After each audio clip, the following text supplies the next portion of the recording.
আমি কর্মীদের বলছি এদের যেতে দিন। প্রত্যেকটা জেলা পরিষদ, আজকে নদিয়া জেলা পরিষদ ওরা অনাস্থা আনছে, আমি বলছি ফেলতে দাও জেলা পরিষদ, এক পয়সা দেবো না।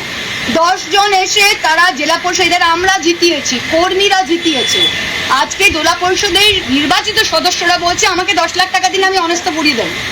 দরকার নেই, ফেলে দাও, দরকার নেই, ইস্পার উস্পার হোক। আমরা 5 জন দাঁড়িয়ে থাকবো, কিন্তু এই দলকে আমরা তুলবো। বাংলার 2,60,00,000 ভোটার ভোট দিয়েছে বিজেপি বিরোধী ভোট। তারা বিজেপিকেও ভোট দিতে পারতো, দেয়নি, আমাদের দিয়েছে। সেই ভোটটা মমতা ব্যানার্জির ভোট, তৃণমূল কংগ্রেসের কর্মীদের রক্তের ভোট। এই ভোটটা কোনো মেম্বার যদি ভাগতে চায় ভাগো। নদীডাঙ্গা 1 পঞ্চায়েতে আপনারা পঞ্চায়েত ফেলবেন, ফেলেন। এই দুটো চোর মেম্বারকে নিয়ে ভোট চাইতেও যেতে পারছি না, ফেলেন। জেলা পরিষদ ফেলবেন, ফেলেন, যে যাবার যান। কর্মী থাকবে, কর্মী তৈরি করেছে, আর মমতা ব্যানার্জি থাকবে। আর আমরা যদি 7-8 জনও থাকি, আমরা কিন্তু বিজেপিকে ফিনিশ করে আমাদের দেশটাকে বাঁচাবো। এইটাই আজকে আমাদের বলার আছে।